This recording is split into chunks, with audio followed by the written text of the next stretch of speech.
सभी प्यारे बच्चों को जय हिंद। देखिए, मैं यहाँ से इंडिया का जो मैप शुरू कर रहा हूँ ऑल स्टेट का। इसमें ऑल स्टेट के मैप के साथ साथ में मतलब ज्योग्राफी और मतलब ये मिक्सअप है। ज्योग्राफी तो होगी ही होगी, लेकिन साथ साथ में जो डेटा करंट का चल रहा होगा या फिर कुछ हिस्ट्री के जो भी पॉइंट्स रहेंगे, मैं जर्नली एक कम्प्लीटली यहाँ पे स्टैटिक कराने वाला हूँ।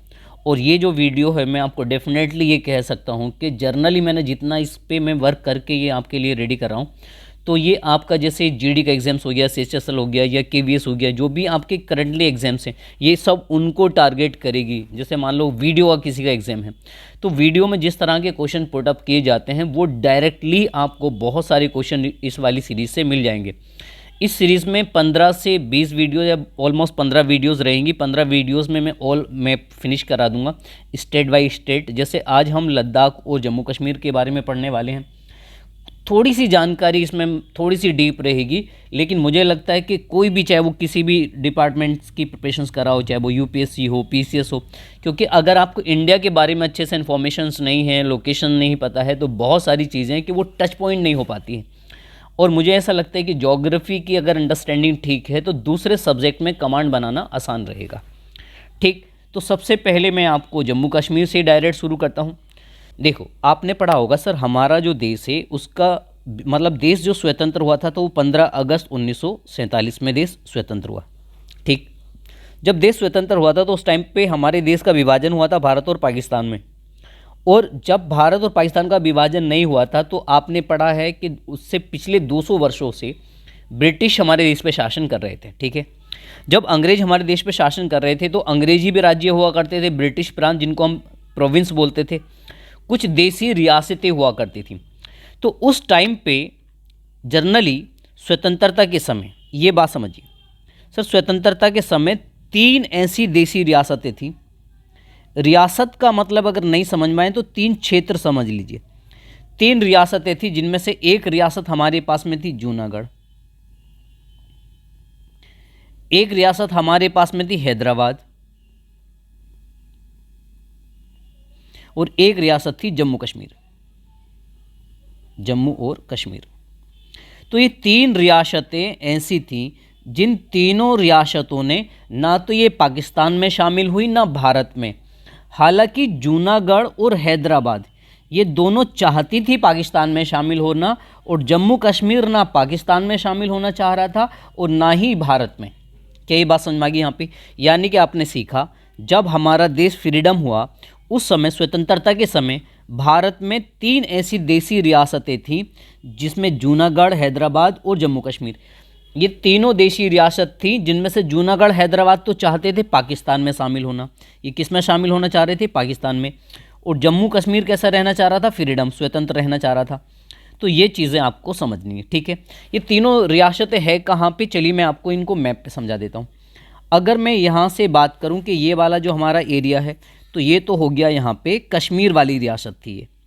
इसमें वर्तमान का लद्दाख और जम्मू और कश्मीर, और साथ साथ में पाकिस्तान के पास में जो हमारा पीओके वाला जो पाकिस्तान अधिकृत क्षेत्र है वो भी इसमें शामिल होता है। तो एक रियासत हो गई कश्मीर की। क्या ये बात समझ में आ गई यहाँ पे? दूसरी जो रियासत थी वो थी जूनागढ़, और जूनागढ़ है ये वाला गुजरात का सौराष्ट्र वाला इलाका, ये पूरा जूनागढ़ था। ये कौन सा हो गया है? तो ये है जूनागढ़। ठीक, ये कौन सा क्षेत्र है? ये जूनागढ़ है। उसी प्रकार से यदि मैं हैदराबाद की बात करूँ तो हैदराबाद में कर्नाटक का उत्तरी कर्नाटक, ये पूरा तेलंगाना, और छत्तीसगढ़ नहीं आता, लेकिन महाराष्ट्र का ये मराठा वाला इलाका आता। तो ये जहाँ पे मैंने ये सर्कल किया है, ये पूरी जो इतनी रियासत हुआ करती थी, इस रियासत का नाम था हैदराबाद। हैदराबाद। तो आपने सीखा कि एक तो कश्मीर, एक जूनागढ़ और एक हैदराबाद, ये 3 ऐसी रियासतें थीं जिन तीनों रियासत में से हैदराबाद और जूनागढ़ पाकिस्तान में शामिल होना चाहती थी और कश्मीर स्वतंत्र रहना चाहता था। समझ में आ गया यहाँ पे? और आपने यह भी पढ़ा होगा कि सरदार वल्लभ भाई पटेल के नेतृत्व में संविधान सभा ने एक समिति बनाई थी जिसको हम प्रांतीय समिति कहते हैं। कौन सी समिति बनाई थी सर? प्रांतीय समिति बनाई। प्रांतीय जो समिति बनाई थी, इसके अध्यक्ष कई बार हेड पूछे जाते हैं, तो सरदार वल्लभ भाई पटेल थे, ऐसे याद रख लेना। तो सरदार वल्लभ भाई पटेल के नेतृत्व में यह कार्य सौंपा गया कि भारत में जितनी भी रियासतें हैं इन सबको मिलाकर एक भारत का निर्माण करना है। एकीकरण का जो काम किया था वो सरदार वल्लभ भाई पटेल ने किया। क्या ये बात समझ में आ जाएगी यहाँ पे?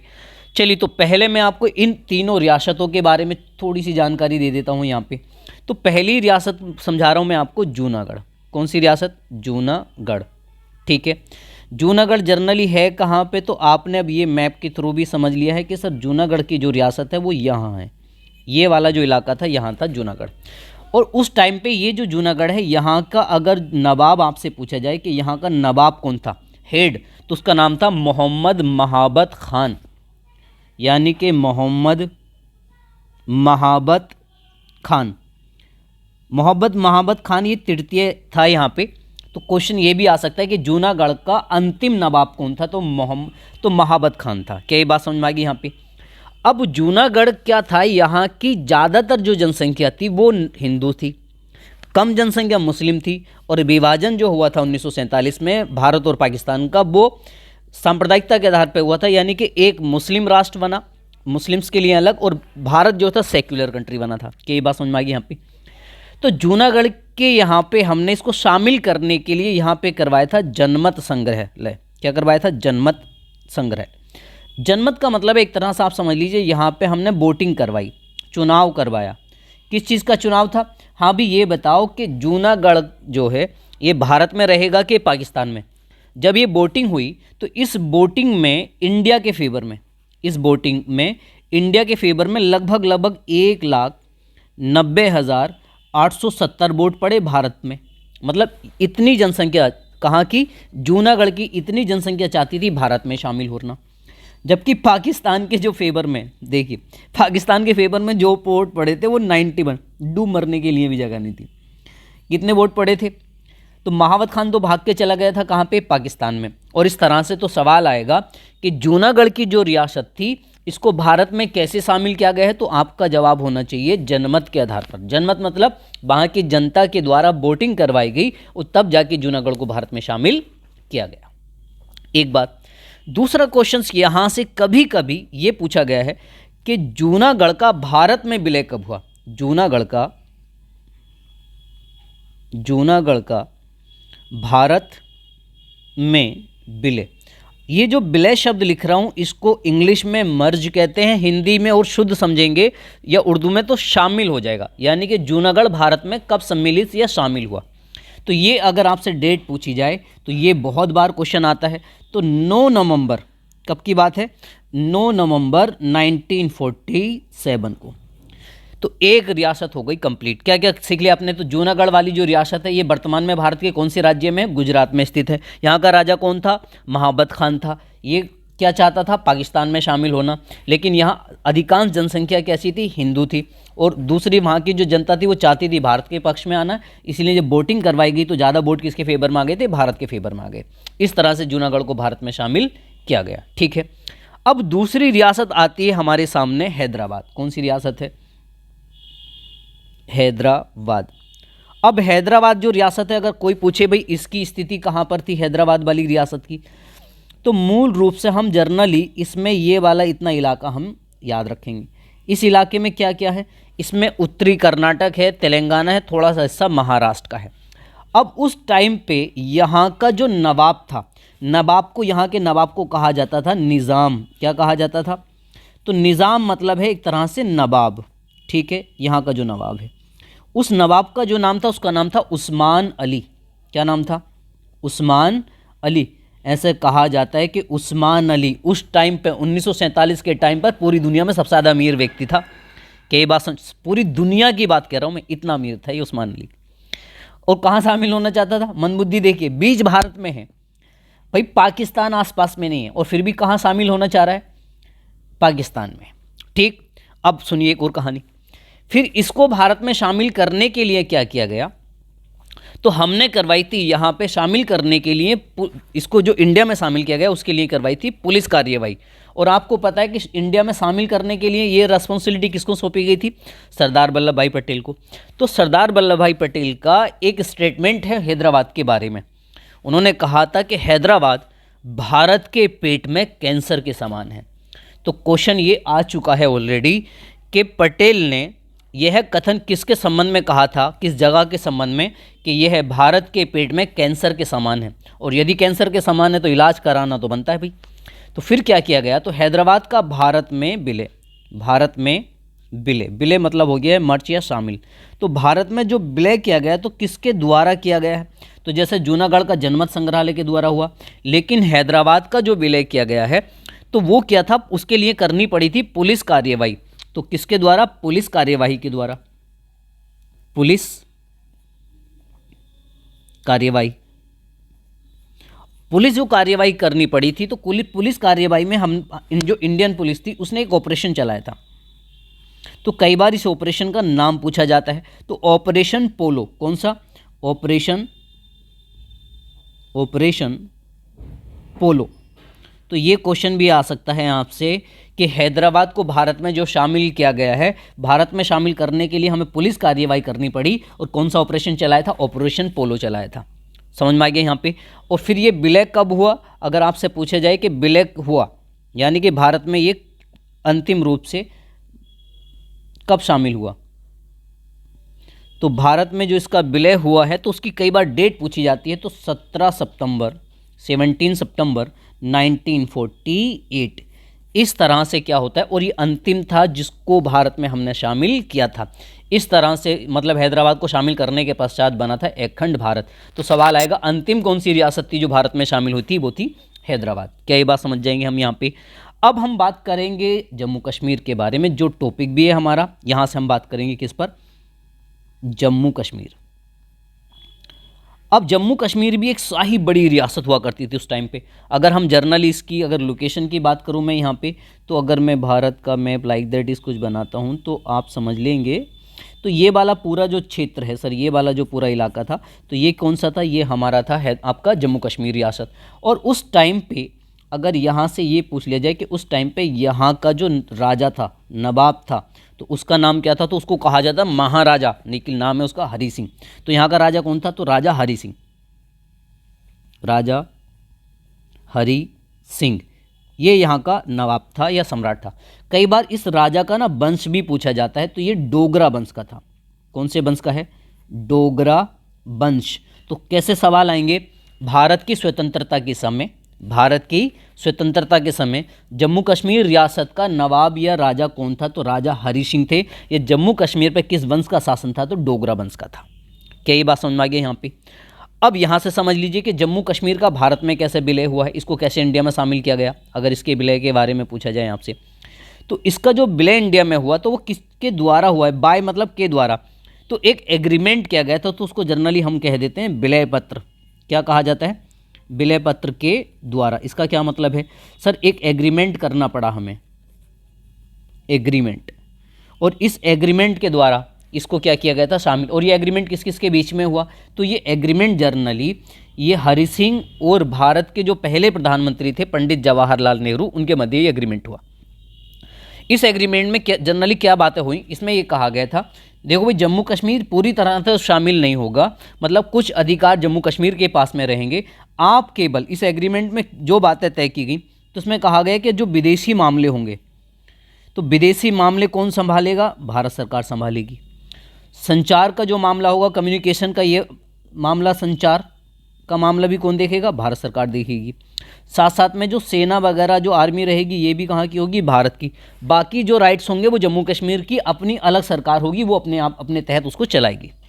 तो यहाँ से एक क्वेश्चन तो पहला ये पूछा जाएगा कि जम्मू कश्मीर का भारत में विलय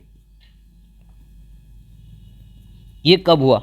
तो अगर ये वाली आपसे डेट पूछा जाए तो ये भी बहुत खास डेट है, तो ये 26 अक्टूबर, ये बहुत खास डेट है, 1947 में इसका भारत में विलय हो गया। विलय कर किया था मजबूरी में, क्योंकि राजा हरि सिंह को इसलिए लग रहा था क्योंकि पाकिस्तान की आर्मी ने उस पर अटैक कर दिया था। फिर इंडियन आर्मी ने जाके जब प्रवेश किया, तब जाके इंडियन आर्मी ने किया था, पाकिस्तान की आर्मी को उठा के फेंका। समझ में आ गया यहाँ पे। इसीलिए आप आगे देखेंगे अभी भी 30% पूरे जम्मू कश्मीर का 30% हिस्सा पाकिस्तान के कब्जे में, तब से आज तक। और जम्मू कश्मीर को लेकर 3 देशों के बीच में आज भी विवाद है। किस किस के बीच में, भारत, पाकिस्तान और चाइना। यानी कि कश्मीर पे चाइना भी अपना अधिकार बताता है, पाकिस्तान भी बताता है। ठीक, इस तरह से आपने सीखा कि जम्मू कश्मीर 26 अक्टूबर 1947 को उसका भारत में क्या हो गया, ये विलय हो गया। ठीक, अब बेसिक चीज़ें जम्मू कश्मीर से रिलेटेड क्या क्या और आ सकती हैं वो हम यहाँ पे देखते हैं। देखो किसके बारे में बात चली है, जम्मू और कश्मीर के बारे में।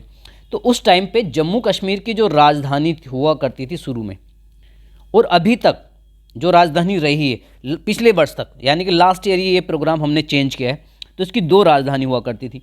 पहली राजधानी होती थी जम्मू, एक राजधानी क्या थी, जम्मू राजधानी। और जम्मू जो राजधानी थी ये शीतकालीन राजधानी, कैसी राजधानी थी, शीतकालीन। इसका क्या मतलब है सर, शीतकालीन राजधानी का मतलब ये है कि ये केवल मई से लेकर अक्टूबर तक, शीतकालीन राजधानी का मतलब सर ये शीतकालीन राजधानी एक तरह से आप समझ लेंगे सर, ये मई से लेकर अक्टूबर के महीने तक ये राजधानी रहती थी जम्मू।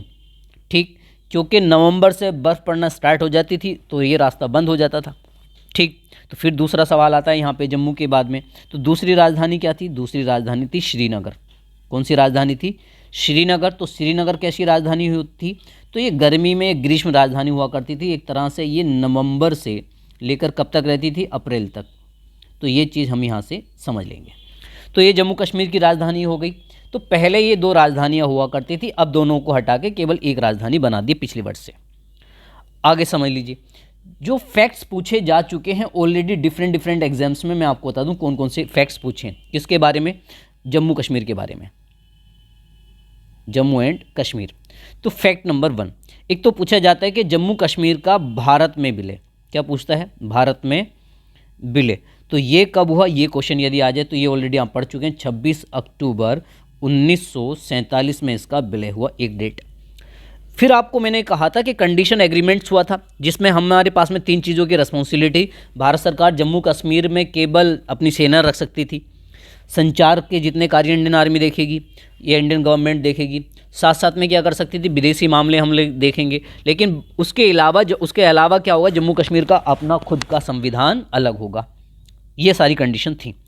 तो इसीलिए जम्मू कश्मीर को एक विशेष राज्य का दर्जा दिया गया। तो पॉइंट नंबर 2, ठीक, आर्टिकल 370 और संविधान का देखो ये सिंबल बना रहा हूँ, भारत का संविधान, आप समझो, अनुच्छेद ART मतलब है अनुच्छेद, अनुच्छेद 370 संविधान का भाग नंबर कौन से में है, 21 में है।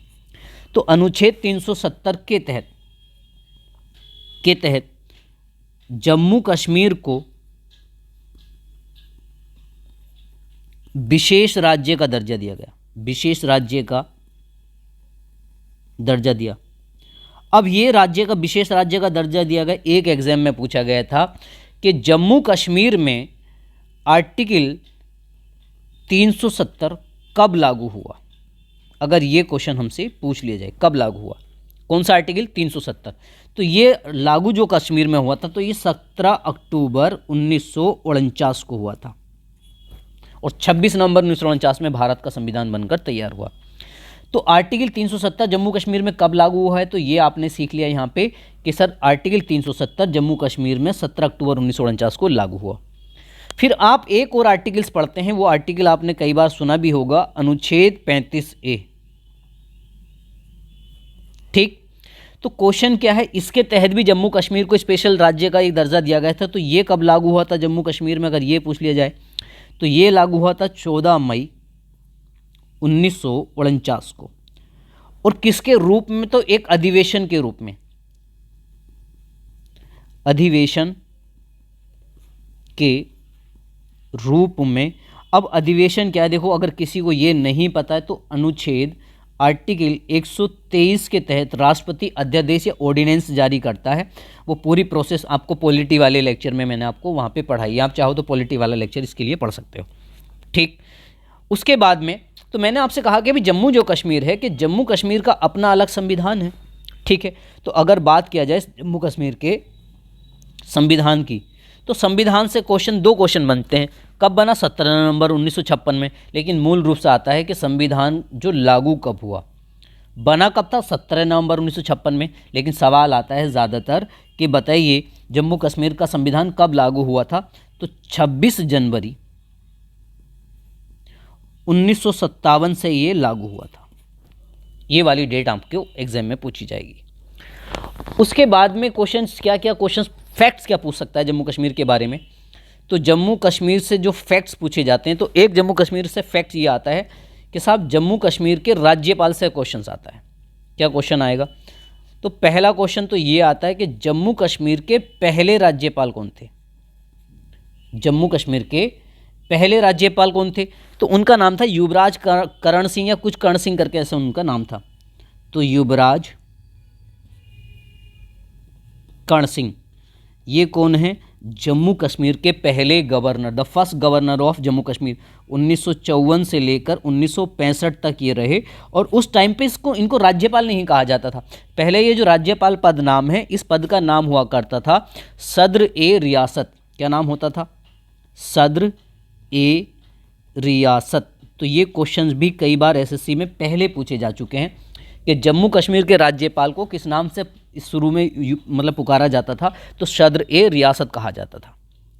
तो एक तो पहले आपसे पूछ लिए राज्यपाल, आपसे हो सकता है कि वो पहले की बजाय कौन से पूछ लिया जाए, आपसे अंतिम पूछे। तो अंतिम राज्यपाल जम्मू कश्मीर के कौन रहे हैं? तो उनका नाम था सत्यपाल मलिक। क्या नाम है? सत्यपाल मलिक। ये भी हम याद रखेंगे, खास डेटा है।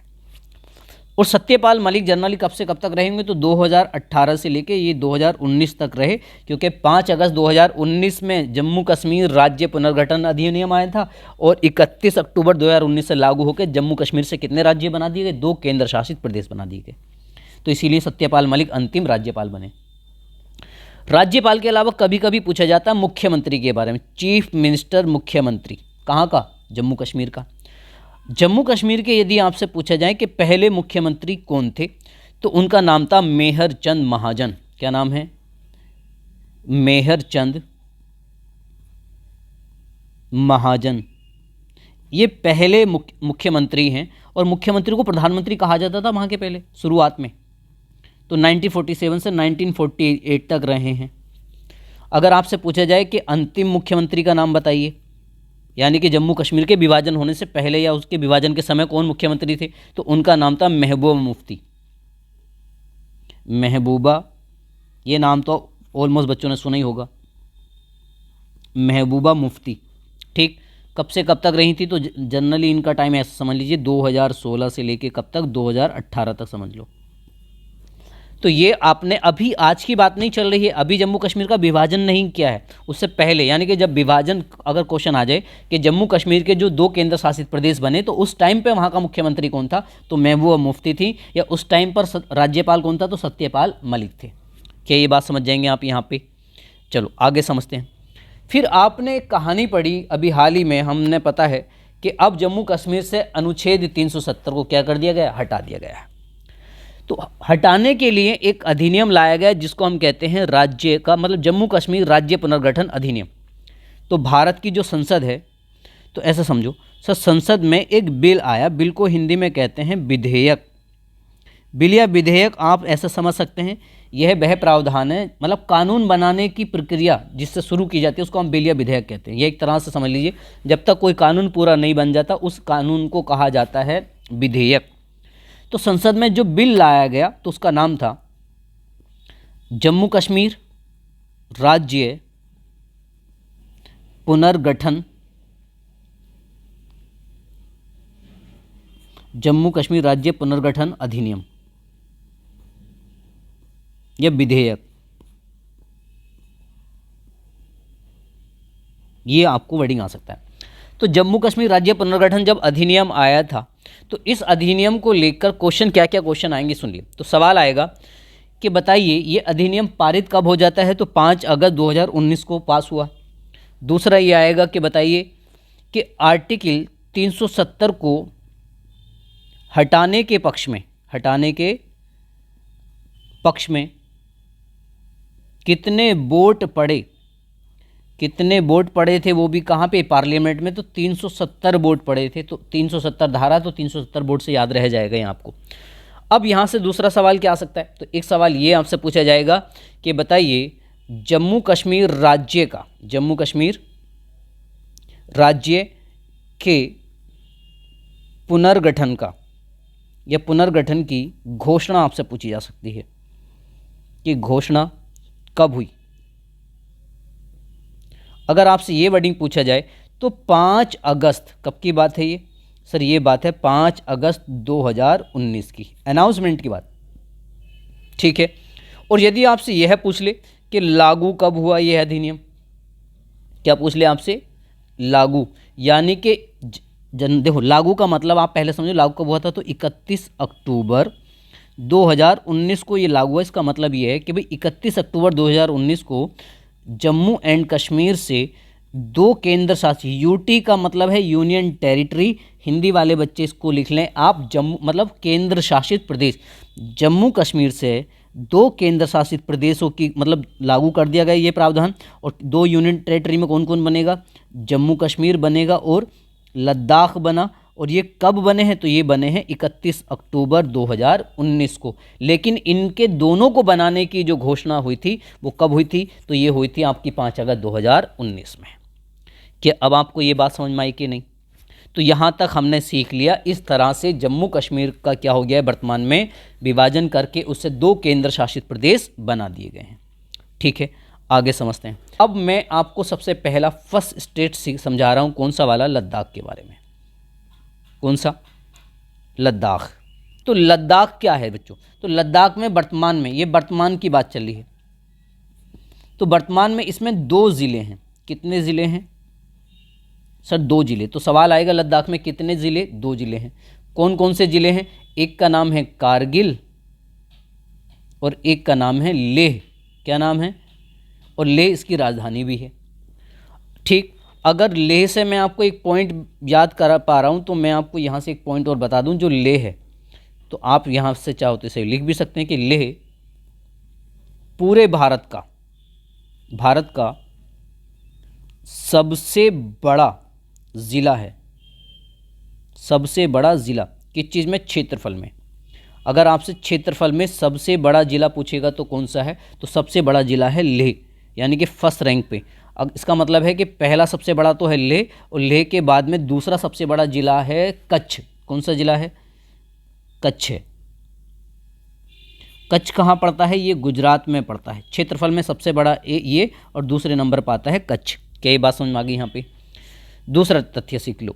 दूसरे तथ्य में अगर आपसे क्वेश्चन आ जाए कि क्षेत्रफल की दृष्टि से वर्तमान में भारत का सबसे बड़ा केंद्र शासित प्रदेश कौन है, तो मैं आपको बता दूं क्षेत्रफल की दृष्टि से, क्षेत्रफल की दृष्टि से सबसे बड़ा, यूटी का मतलब है केंद्र शासित प्रदेश, यूटी का मतलब केंद्र शासित प्रदेश, यूनियन टेरिटरीज, यूनियन टेरिटरी। क्षेत्रफल की दृष्टि से सबसे बड़ा यूनियन टेरिटरी या केंद्र शासित प्रदेश कौन सा है? तो क्षेत्रफल की दृष्टि से सबसे बड़ा है लेह वर्तमान में। क्या ये बात समझेंगे आप? तो सबसे बड़ा कौन सा हो गया है? लेह। तो लेह है सबसे बड़ा। अगर आपसे सबसे छोटा आपका पूछ लिया जाए, क्या पूछे आपसे? सबसे छोटा वाला कौन सा केंद्र शासित प्रदेश? तो सबसे छोटा है लक्षद्वीप। कौन सा है? सबसे छोटा है लक्षद्वीप। लक्षद्वीप कहाँ पड़ता है? यदि आप भारत के नक्शे को यहाँ देखेंगे इस तरह से, तो लक्षद्वीप जनरली यहाँ पर है। इसमें टोटल 36 द्वीप हैं। कितने द्वीप हैं? 36 द्वीपों, आपका द्वीपों से मिलकर, आइलैंड से मिलकर बना है लक्षद्वीप। जनरली यहाँ की आपकी मलयालम यहाँ की भाषा है, समझें। कावारती यहाँ की राजधानी है। ठीक, तो आपने सीखा क्षेत्रफल की दृष्टि से सबसे बड़ा केंद्र शासित प्रदेश है लद्दाख और सबसे छोटा है लक्षद्वीप। यदि आपसे ये पूछा जाए कि जनसंख्या में, किसमें? जनसंख्या में सबसे बड़ा यूटी कौन सा है? तो सबसे बड़ा यूटी कौन होगा? तो सबसे बड़ा आपको पता है दिल्ली में सबसे ज़्यादा जनसंख्या है। और सबसे छोटा यदि आपसे केंद्र शासित प्रदेश पूछा तब भी कौन सा है? लक्षद्वीप है। यानी कि लक्षद्वीप जनसंख्या और क्षेत्रफल दोनों में सबसे छोटा है। ठीक, चलो फिर क्या क्वेश्चन बन सकता है यहाँ से? तो फिर क्वेश्चन बन सकता है लक्षद्वीप से, सॉरी आपका लद्दाख से। तो अभी भी बात चल रही है किसके बारे में? लद्दाख के बारे में। तो यहाँ से पहला फैक्ट पूछा जा सकता है आपसे कि बताइए लद्दाख के पहले उपराज्यपाल कौन है? उपराज्यपाल, ये क्वेश्चन आ सकता है बच्चों आपसे। लद्दाख के पहले उपराज्यपाल कौन बने थे? तो लद्दाख के पहले जो उपराज्यपाल बने थे उनका नाम था राधा कृष्ण माथुर। अभी भी यही है, राधा कृष्ण माथुर, ये हो गए। तो ये पहले भी हैं और अभी भी यही हैं। क्या ये बात समझ में आ गई? यहाँ पे कहाँ के हैं? लद्दाख के पहले उपराज्यपाल हैं। ठीक, अगर मैं साथ साथ में यहीं पे आपको समझा दूं कि जम्मू कश्मीर के पहले उपराज्यपाल कौन है, उपराज्यपाल, ठीक, वर्तमान में, क्योंकि वर्तमान में भी यही हैं, पहले भी यही हैं और वर्तमान में भी यही हैं। तो बताइए किसी को याद होगा तो, जनरली आपको ना नाम सुना ही होगा गिरीश चंद्र मुर्मू जी का, गिरीश चंद्र मुर्मू है। ठीक, तो ये आपने कहाँ के बारे में सीखा, जनरली लद्दाख के बारे में बेसिक चीज़ें अभी आपने छोटी छोटी चीज़ें सीखी हैं। और दूसरी चीज़ यदि मैं आपको बताऊं कि लद्दाख के बारे में एक चीज़ और सीखेंगे हम, सर जो लद्दाख है, तो अगर आपसे पूछा जाए कि बताओ लद्दाख में राज्यसभा की कितना सीटें हैं, तो 0। यदि आपसे पूछा जाए कि लोकसभा की कितना सीट हैं, तो 1 MP चुना जाता है लोकसभा के लिए लद्दाख से। क्या ये बात समझेंगे आप यहाँ पे, केवल कितना, 1। ठीक, दूसरा क्वेश्चन क्या क्या और आ सकता है लद्दाख से, तो मैं बता दूं लद्दाख की जनरल, जैसे अगर आपसे पूछा है लद्दाख का लोक नृत्य क्या है, लोक नृत्य कहाँ का, लद्दाख का, तो 2 नाम याद रख लेना केवल, एक तो है शोंडोल या फिर एक है लामा। ये दोनों नृत्य कहाँ के हैं, ये हैं आपके लद्दाख के नृत्य हैं। तो लद्दाख का नृत्य हो गया, यहाँ से कई बार जनजाति भी पूछी जाती है, कहाँ की, लद्दाख की। तो लद्दाख की जो जनजाति एक्चुअल में तो उसको कहा जाता है लद्दाखी, क्या कहा जाता है, लद्दाखी कहा जाता है, लद्दाखी भी कहते थे और इसको हम मोटा भी कहते हैं। लेकिन इनमें भी आपका लद्दाखी में भी कई छोटी छोटी आपकी जनजातियां हैं, जिनमें से नाम कई बार जो नाम आ सकते हैं, तो बल्ती आ सकता है कि बल्ती किस राज्य की जनजाति है, तो लद्दाख की है। बेड़ा पूछा जा सकता है आपसे, कहाँ की जनजाति है, लद्दाख की है। ठीक, उसी तरह से आपसे पूछा जा सकती है चांगपा, ये कहाँ की जनजाति है, ये भी लद्दाख की है। गर्रा कहाँ की है, तो ये भी लद्दाख की है। तो बल्ती, बेड़ा, चांगपा और गर्रा ये सब कहाँ की जनजातियाँ हैं, सब लद्दाख की जनजातियाँ हैं। ठीक है, चलिए अब इस तरह से आपने सीख लिया किसके बारे में, लद्दाख के बारे में बेसिक चीज़ें। ठीक, अब हम आगे सीखते हैं गाइस। चलिए अब आप ये देखिए कि ये इतना इलाका हमारा किसका है, ऊपर वाला कश्मीर का इलाका। ठीक है, ये सब कश्मीर का इलाका था। अब इस कश्मीर के इलाके को लेकर बहुत ज़्यादा विवाद है। तो एक सवाल तो यही बन जाता है कि कश्मीर को लेकर किन देशों में विवाद है। तो मैं आपको बता दूं कि कश्मीर पे चाइना भी अपना अधिकार बताता है और पाकिस्तान भी बताता है और इंडिया का तो है। ठीक, तो 3 देशों के बीच में कश्मीर वाला विवाद है। हुआ ये कि 1962 में, ये ऐसा समझो 1954 में एक पंचशील समझौता हुआ था। 1954 से लेकर 1960 तक के बीच में 5 वर्ष का समझौता था। उस समझौते के समाप्त होते ही क्या किया गया, चाइना ने 1962 में इंडिया पे आक्रमण किया, जिसको हम कहते हैं भारत चीन युद्ध। 1962 के माध्यम से इतने हिस्से पर कब्जा कर लिया, किसने, चाइना ने। और ये टोटल कश्मीर का लगभग कितने प्रतिशत भाग था, 10% भाग था ये वाला।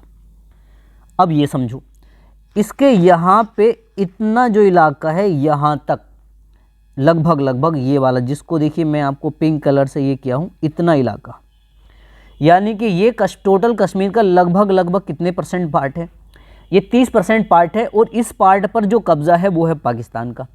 इस वाले भाग को कहा जाता है POK। क्या कहते हैं इसी को हम, इसी को कहते हैं POK। POK का मतलब होता है जनरली पाक, O का मतलब है ऑक्यूपाइड, ऑक्यूपाइड, ओके का मतलब कश्मीर। ठीक, यानी कि पाकिस्तान अधिकृत क्षेत्र। तो ये है हमारा POK। क्या ये बात समझ में आ गई यहाँ पे। इस POK में से इतना ही हिस्सा, केवल इतना हिस्सा, यहाँ से देखो इतना हिस्सा, जिसको मैं ग्रीन कलर से यहाँ पे कर रहा हूँ, यानी कि POK पूरा कंप्लीट क्षेत्र है। इसी POK में से केवल इतना ग्रीन वाला, इसको कहा जाता है आज़ाद कश्मीर। क्या कहा जाता है, आज़ाद कश्मीर कहा जाता है। जो बचा हुआ इलाका भारत का है, देखो जो हमारे पास में प्रेजेंट में जो क्षेत्र है, यदि मैं इस क्षेत्र की बात करूं तो ये भी 3 भागों में बटा हुआ है। इसमें ऊपर वाला जो ये जो इलाका, इसका नाम है कश्मीर। ये जो नीचे वाला इलाका है ये है जम्मू, और ये इधर का जो इलाका ये है लद्दाख। यानी कि रेड कलर वाला इलाका हो गया चाइना का क्षेत्र, और इस क्षेत्र को कहते हैं अक्साई चीन। क्या कहा जाता है, अक्साई चीन, जो पूरे जम्मू कश्मीर का 10% भाग है।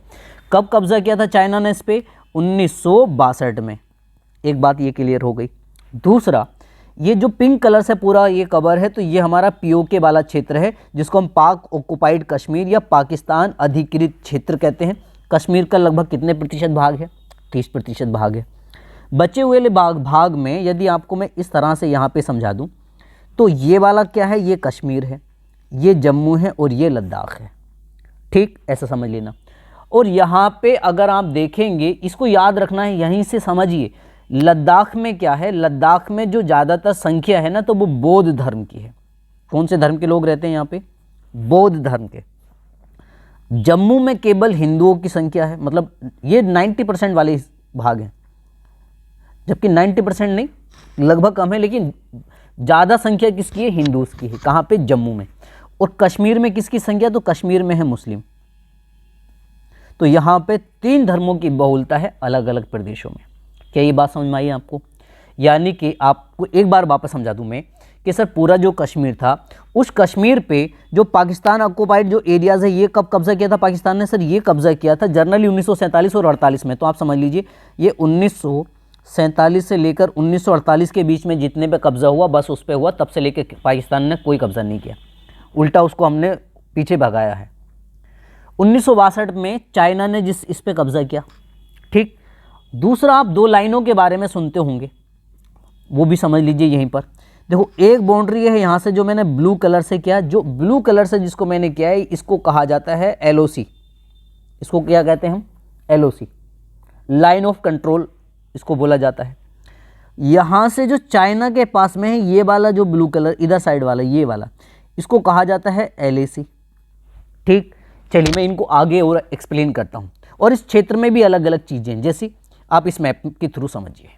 अब आप इस मैप में देखो, मैं आपको जहाँ पे ब्लैक कर रहा हूँ, पहले आप पूरा क्षेत्र के बारे में समझिए। देखो, जैसे अगर हम जनरली बात करें, तो यहाँ से लेकर ये वाली जो लाइन आप देख पा रहे हो,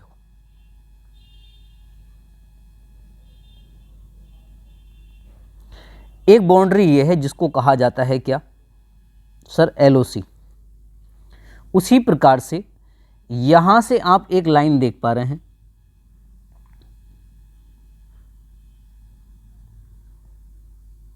यहां पे, इसको कहा जाता है LAC। ठीक। यानी कि जैसा आप कहते हैं ना कि मैकमोहन जो रेखा भारत चाइना के बीच में है, रेड क्लिफ जो है भारत पाकिस्तान के बीच में, इस तरह से कश्मीर का वो भाग जो पाकिस्तान के पास में और जो भाग इंडिया के पास में, इन दोनों के बीच में जो बाउंड्री है उसका नाम है LOC। और जो भाग चाइना ने कब्जा किया हुआ है और जो इंडिया का उसके बीच में है LAC। ठीक है। अब कौन कौन सा हिस्सा कौन से देश के पास में है ये समझ लीजिए। देखो, मैं एक काम कर रहा हूँ, यहाँ पे जनरली ये कलर ले लेता हूँ। देखो, यहाँ से समझियो, पहले सबसे पहले इतना जो हिस्सा था, ये वाला हिस्सा था चाइना, मतलब ये भारत का ही हिस्सा था। भारत अभी भी इसको अपना मानता है, चाइना ने इलीगल तरह से इस पर कब्जा किया हुआ है।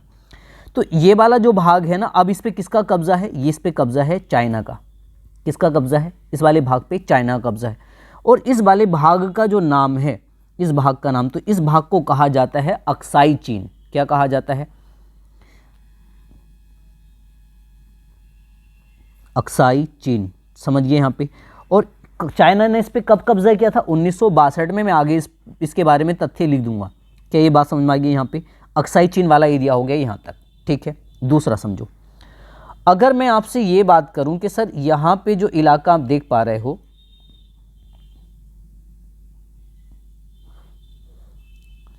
ये वाला जो इलाका है पूरा, देखो इतना, ये वाला इलाका इतना, यानी कि ये इतना जो इलाका है जिसको मैंने पिंक कलर से किया है, इस पूरे इलाके का जो नाम है, एक्चुअली पहले नाम पे ध्यान दीजिए। इस पे कब्जा किसका है? इस पे कब्जा है पाकिस्तान का। पहले तो इसको कहा जाता है POK, पाक ऑक्युपाइड कश्मीर। समझ में? कब कब्जा किया था पाकिस्तान ने? 1948 के टाइम तक। ऐसे समझ में आ गया यहाँ पे। दूसरी बात जानो इसी के बारे में, लेकिन इस क्षेत्र को कहा जाता है बाल्टिस्तान। ये पूरा इलाका हो गया बाल्टिस्तान का।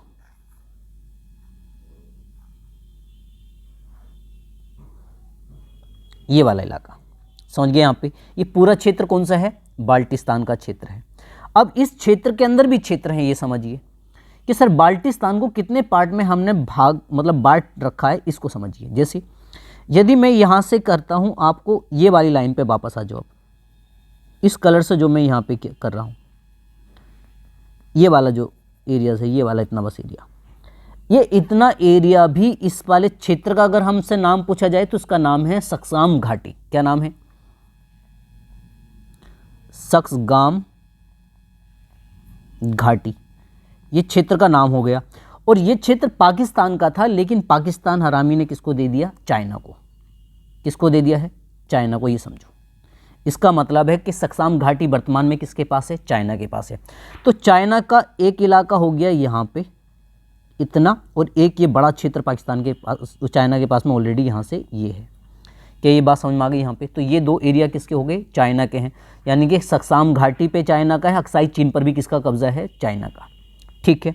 दूसरा समझिए, जो यहाँ वाला जो पूरा ये बाल्टिस्तान है, इसमें से अगर आप देखेंगे इतना क्षेत्र, केवल इतना इलाका, ये वाला जो क्षेत्र है, ये क्षेत्र, केवल इतने क्षेत्र को, ये है था तो पूरा बाल्टिस्तान, लेकिन इतने क्षेत्र में से इस क्षेत्र का जो नाम है, इसको कहा जाता है आज़ाद कश्मीर। इसको क्या कहा जाता है?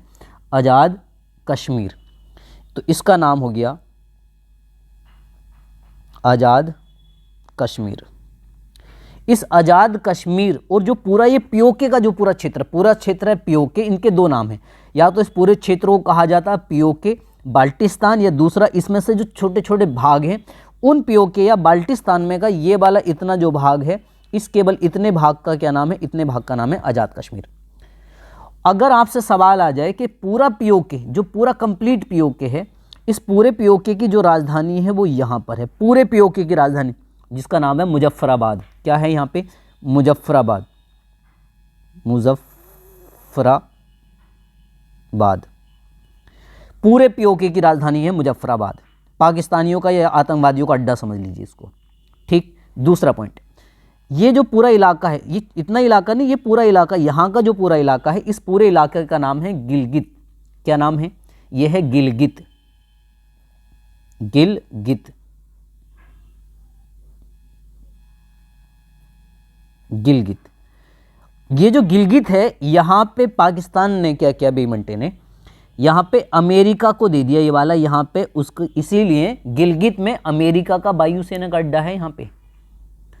यानी कि ये वाला एरिया दे दिया अमेरिका को और ये एरिया दे दिया चाइना को, और आपको पता है अमेरिका और चाइना दोनों के अगेंस्ट है। ठीक। एक और काम समझिए, चाइना ने क्या किया है? यहां से लेकर, अब आप समझो, चाइना ने यहां से अपने देश, देखो चाइना से ने जहां से मैं ये लेके जा रहा हूं, ये देखो इस तरह से एक रोड लेकर गया है चाइना, एक सड़क बनाई है चाइना ने, जो पहले कराकोरम से लेकर जाती है गिलगित तक, और गिलगित से ये जाती है पाकिस्तान के ग्वादर बंदरगाह तक। कहाँ तक? पाकिस्तान के ग्वादर बंदरगाह तक ये जगह जाती है। क्या ये बात समझ में आ गई? यहाँ पे ये सब चीज़ें आगे मैं इनके बारे में लिखूंगा, अभी तो केवल आपको एक्सप्लेन कर रहा हूँ ताकि आपको ये पूरा फ्रेम समझ में आ जाए। क्या ये बात समझ में आ गई यहाँ पे? तो यहाँ से एक रोड है, ये वाली पूरी, ये चाइना ने बनाई है, यानी कि चाइना पाकिस्तान इकोनॉमिक कॉरिडोर इसका नाम दिया है। अब आपने ये बात भी समझ ली, बचा हुआ जो क्षेत्र है इसको समझो।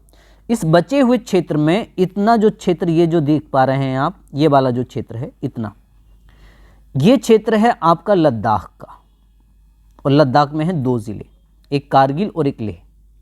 और फिर ये जो बचा हुआ इलाका है यहाँ वाला, केवल ये वाला इलाका, जैसे मान लो इसको मैं कर देता हूँ रेड कलर से, ये वाला, तो जो रेड कलर से ना, ये आप समझिए ऊपर का रेड से, तो ये वाला है कश्मीर। इतना ये वाला कौन सा भाग कहलाता है? कश्मीर। ठीक। और सबसे ज़्यादा जितनी भी घटनाएं पुलवामा ये सब यहीं पर हैं। और इसके ये नीचे वाला जो इलाका समझ लो जी, ये है आपका जम्मू, जबकि जम्मू केवल इतना है यहाँ पे, केवल मैं आपको एरिया समझा रहा हूँ। यानी कि ये हो गया कश्मीर, ये है जम्मू, और ये इधर का पूरा कौन सा हो जाएगा सर? ये पूरा हो जाएगा, ये वाला जो पूरा एरिया है, ये पूरा एरिया को इसका है लद्दाख का है। ठीक। इस तरह से हमें क्षेत्र समझना है। आपको आई होप मुझे लगता है कि इसमें से लिटिल बिट कुछ चीज़ें ज़रूर समझ में आ गई होंगी। चलिए मैं इन सबको ना एक एक करके एक्सप्लेन करता हूँ। इस मैप के थ्रू अब इन सब चीज़ों को आप याद रख लीजिए। यानी कि ये कौन सा इलाका हो गया सर, ये हमारा इलाका हो गया अक्साई चीन।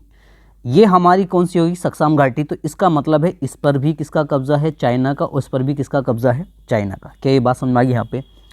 ये पूरा इलाका कौन सा था सर, ये पूरा इलाका था पीओके वाला इलाका। इस पीओके इलाके को कहा जाता है गिलगित या बाल्टिस्तान। और इस गिलगित या बाल्टिस्तान में से ये कौन सा इलाका है, ये है आपका आज़ाद कश्मीर। ये कौन सा क्षेत्र है, ये है आज़ाद कश्मीर, आज़ाद कश्मीर। ठीक, आज़ाद कश्मीर की राजधानी मैं आपको ऑलरेडी बता चुका हूँ। यदि हम इसमें बात करें तो इसमें से भी केवल इतना जो इलाका है ये वाला, इधर का इलाका हमारा ये लद्दाख है। ये वाला इलाका हमारा कौन सा है सर, ये हमारा इलाका लद्दाख का है। ठीक है, और ये वाला इलाके में जनरली बात करूं तो ये पूरा हमारा ये ऊपर कश्मीर है, ये वाला यहाँ का ये कश्मीर, और ये जम्मू का क्षेत्र है। क्या ये बात समझ में आ गई यहाँ पे। ऊपर मैंने आपको क्या क्या तथ्य बताए हैं, चलिए मैं उनके बारे में एक्सप्लेन करता हूँ। नंबर 1, एक तथ्य मैंने आपको ये बताया था, यदि मैं आपको कश्मीर को इस तरह से यदि डिवाइड करूँ, ठीक है, तो आप ऐसा मान लो कि यदि कश्मीर को इस तरह से डिवाइड किया जाए कि सपोज दैट कि ये लद्दाख हो, ये क्या हो, ये हमारा मान लो लद्दाख है। ठीक है, मान लेते हैं कि ये हमारा कश्मीर है और ये यदि जम्मू है, तो कहाँ पे कौन से रिलेशंस के कितने लोग हैं, तो मैं आपको बता चुका हूँ कि लद्दाख में कौन लोग रहते हैं सर, यहाँ पे होते हैं बौद्ध। यहाँ किसकी संख्या ज़्यादा है, बौद्ध की। जम्मू में किसकी संख्या ज़्यादा है, तो जम्मू में हिंदुओं की संख्या ज़्यादा है, हिंदूज। कश्मीर में किसकी संख्या ज़्यादा है, तो यहाँ पे मुस्लिम की संख्या ज़्यादा है। एक तथ्य तो हमने ये वाला पढ़ा था। क्या ये बात समझ में आ गई यहाँ पे। उसके अलावा हमने कुछ छोटे छोटे तथ्य और सीखे, उनके बारे में समझ लेते हैं। एक आपने क्षेत्र पढ़ा था गिलगित, कौन सा क्षेत्र पढ़ा है, गिलगित पढ़ा है। तो गिलगित में मैंने आपको यहाँ पर बताया था, यहाँ पे क्या है सर, यहाँ पे अमेरिका का वायुसेना का अड्डा है। तो ये क्वेश्चन आ सकता है, अड्डा है। ठीक, दूसरा तथ्य मैंने आपको समझाया था। दूसरा मैंने आपको कहा कि जो पीओके वाला एरिया है, पाक ऑक्युपाइड कश्मीर, तो ये जनरली इस पे कब्जा कब किया गया था, तो ये 1947 से 1948 में किया गया है।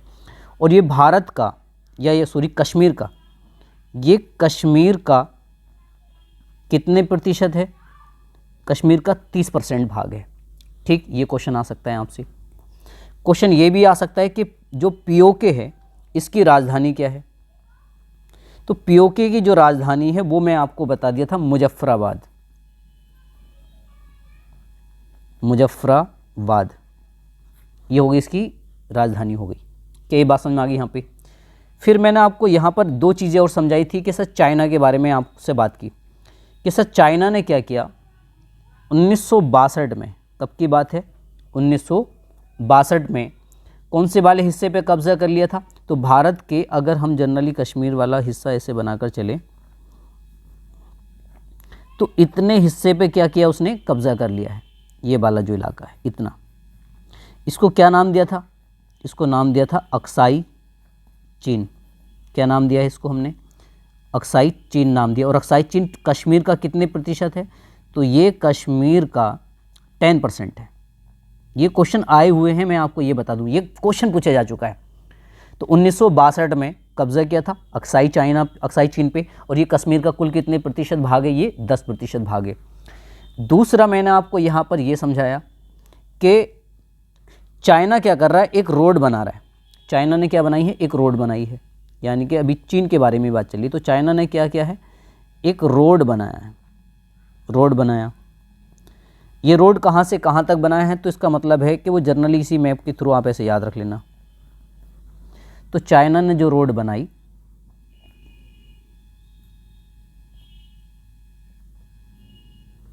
वो यहाँ से यहाँ तक बनाई है। एक चीज़, एक कलर से यहाँ समझ लेंगे। दूसरा क्या किया है उसने, मान लो उसको यहाँ से इस कलर से ले लेते हैं, यहाँ तक बनाई है। ठीक, इसको ऐसे याद रख लो। कैसे, पहला पॉइंट। अगर हम बात करते हैं यहाँ पे, यहाँ से यहाँ तक, तो ये हमारा है कराकोरम, कराकोरम। तो कराकोरम से लेकर कहाँ तक है? गिलगित तक, गिलगित तक। और गिलगित से लेकर कहाँ तक है? ये पाकिस्तान का एक बंदरगाह है जिसका नाम है ग्वादर बंदरगाह। कौन सा बंदरगाह है? तो पाकिस्तान का ग्वादर बंदरगाह। यहाँ तक ये रोड जाती है। और ये जो रोड है, इस रोड का नाम पूछा जाता है आपसे, इस रोड का नाम। तो इस रोड का जो नाम है वो नाम रखा है CPEC। अब CEPC की फुल फॉर्म क्या है तो वो समझ लेते हैं यहाँ पर। तो इसकी जो फुल फॉर्म होती है तो China, Pakistan, China Pakistan economic corridor, ये इस रोड का नाम है। ठीक, जो क्या करती है, ये चाइना हाईवे को ग्वादर बंदरगाह से जोड़ती है। तो इसमें दो सड़क हो गई मूल रूप से, ऐसे समझ लेना। क्या ये बात समझ में आ गई यहाँ पे? उसके बाद में यहीं सरी अभी हमें और भी कई छोटे छोटे पॉइंट्स और अभी हमें सीखने हैं, आगे समझते हैं। चलिए, तो पहला पॉइंट मैं आपको सिखाता हूँ यहाँ पे कि पंचशील समझौते से क्वेश्चन आता है कि पंचशील समझौता किन दो देशों के मध्य हुआ। तो पंचशील जो समझौता था ये हुआ कब है? तो सर ये 29 अप्रैल को हुआ था 1954 में। तो पंचशील समझौता हुआ था। इसका टाइमिंग जो रखा था इस समझौते में, तो इस समझौते में टाइमिंग रखा था 1954 से लेकर 1960। इसमें था क्या इस पंचशील समझौते में? और ये हुआ था मध्य, अगर आपसे पूछा जाए ये क्वेश्चन यही आया था कि पंचशील समझौता किन दो देशों के मध्य हुआ है, तो ये भारत और चीन के बीच में हुआ था। ठीक है, तो चीन और भारत में, इन दोनों में यह तय हुआ था कि जो ये वाला इलाका था यहाँ पे, तो आप इधर से चाइना और या इधर से इंडिया, इन दोनों पे किसी भी तरह का कोई गतिविधियाँ नहीं करेंगे दोनों देश। ये एक तरह का समझौता था। लेकिन 1962 में चाइना ने भारत पे आक्रमण कर दिया और भारत के इतने हिस्से को क्या कर लिया था, चाइना ने इस पे कब्जा कर लिया था इलीगल तरह से। क्या ये बात समझ में आ गई? यहाँ पे ये है, यहाँ से ये वाला ग्राफ, ये ऑलरेडी हम ये वाला एक तथ्य यहाँ सीख गए। चलिए, अब मैं आपको लद्दाख के बारे में समझाता हूँ। पॉइंट नंबर 2 देखिएगा। इस तो पॉइंट नंबर 2 समझने से पहले आप लद्दाख के बारे में पहले कुछ जगहों को मैं यहाँ पे समझा देता हूँ। देखो, एक जगह आपको यहाँ पे ध्यान रखिए, ये तो ऑलरेडी आप पढ़ चुके हैं, अक्साई चाइना हो गया, यहाँ पे सक्साम घाटी हो गई, इन दोनों पे चीन का अधिकार है। ठीक, ये चीज़ ऑलरेडी आपको मालूम है। मैं कह रहा हूँ कि लद्दाख में, देखो लद्दाख के कितने ज़िले हैं? 2, एक है ले, एक है कारगिल। ठीक, ये दोनों हमें याद रखने हैं। इससे पहले एक जगह है यहाँ पे सियाचिन ग्लेशियर। कौन सी जगह है? सियाचिन ग्लेशियर। अब आपने पढ़ा होगा 1999 में कारगिल का युद्ध हुआ था, 1999 की घटना है। जो यहाँ पे सियाचिन ग्लेशियर में युद्ध हुआ था 1984 में, इस पर हमने कब्जा कर लिया था यहाँ पे। ठीक, यहाँ तक एक कहानी है, पहले मैं आपको वो समझा देता हूँ, ध्यान से समझो। चलिए, आपने चाइना का युद्ध तो पढ़ ही लिया कि हाँ भाई चीन के साथ में हमारा युद्ध हो गया था 1962 में। अब एक बात समझिए, भारत और पाकिस्तान के बीच में एक युद्ध और हुआ था। भारत और पाकिस्तान के बीच में 1965 में एक युद्ध हुआ। इस युद्ध को जो नाम दिया जाता है, ये जो 1965 में युद्ध हुआ, इसको हम कहते हैं द्वितीय कश्मीर युद्ध। द्वितीय कश्मीर युद्ध। सर ये दूसरा कश्मीर युद्ध हो गया 1965 में, तो पहला कब हुआ था? तो मैं आपको बता दूं, पहला हुआ था 1947 में। पहला कब हुआ था? 1947 में। वो उस टाइम पे जो पीओके वाला जो एरिया था, जब पाकिस्तान ने वो कब्जा किया था, वो वाली कहानी की बात है। क्या ये बात समझ में आ गई यहाँ पे? अगर मैं आपको इस 1965 वाले युद्ध का बहुत फास्टली एक कहानी सुनाऊँ तो समझो। जैसे मान लो कि भाई दूसरा कश्मीर युद्ध तो इसे कहते ही हैं, तो पाकिस्तान ने क्या किया था बच्चों, कि मान लो उदाहरण के तौर पे कि ये है हमारा पाकिस्तान, ठीक है। तो पाकिस्तान ने क्या किया, पहले इस पाकिस्तान की एक घटना सुनो यहाँ पे, कि जैसे मान लो ये हमारा एरिया है भारत का, ठीक। तो यहाँ पे मैंने आपको पढ़ाया था गुजरात का में एक जगह है कच्छ का रण। रण मतलब होता है मरुस्थल, ये वाली जो जगह है, ये वाली जगह समझ लीजिए यहाँ पे, ठीक। तो पाकिस्तान ने क्या किया, 20 मार्च 1965 में ये कच्छ का जो रण है यहाँ पे जानबूझकर क्या था, मतलब यहाँ पे झड़पें करना शुरू कर दी, इंडियन पे मतलब फायर करना स्टार्ट कर दिया, ठीक। तो ये लगभग मार्च अप्रैल और मई तक ये 3 महीने दोनों में यहाँ पे जनरली कुछ झड़पें रही। और बाद में जो ब्रिटेन के प्रधानमंत्री थे हैरोल्ड विल्सन करके, उन्होंने इस मैटर को सोल्व कर दिया, जिसमें लगभग 900 वर्ग किलोमीटर की जगह पाकिस्तान को सौंप दी गई थी। यहाँ की घटनाएं, तो यहाँ से जनरली क्या हो गया कि एक सफलता मिल गई पाकिस्तान को। तो उस समय जो पाकिस्तान के जो विदेश मंत्री थे उनका नाम था जुल्फ़िकार अली भुट्टो, और सेना अध्यक्ष था वहाँ का उस टाइम पर अयूब खान। तो जुल्फ़िकार अली भुट्टो और वहाँ के कुछ प्रधानमंत्री और राष्ट्रपति के साथ में मिलकर वो क्या कर रहे थे कि जो अयूब खान था वहाँ का जो सेना अध्यक्ष, उस पर दबाव डाल रहे थे कि वो क्या करे, कश्मीर पर हमला करने का आदेश दे अपनी सेना को। दूसरा कारण ये भी रहा था कि पाकिस्तानी जितने भी लीडर थे उस टाइम पे, उनको ऐसा लग रहा था, क्योंकि उस टाइम पे देखो 1965 की बात चल रही है और 1962 में भारत चाइना से युद्ध हारा था। तो पाकिस्तान को लग रहा था कि जो चीन से युद्ध हारा हुआ, तो इसीलिए भारत उस समय युद्ध करने की स्थिति में नहीं है। इसी वजह से 5 अगस्त 1965 को क्या किया गया, पाकिस्तान ने एक ऑपरेशन चलाया जिस ऑपरेशन का नाम है जिब्राल्टर। क्या नाम है? जिब्राल्टर। इस ऑपरेशन के थ्रू पाकिस्तान ने लगभग 30,000 सेना कहाँ पर, पाकिस्तान का जो कश्मीर वाला इलाका है वहाँ पर क्या था, एक तरह से घुसपैठियों के रूप में या पाकिस्तानियों के रूप में भेज दिया, समझ में आ गया यहाँ पे।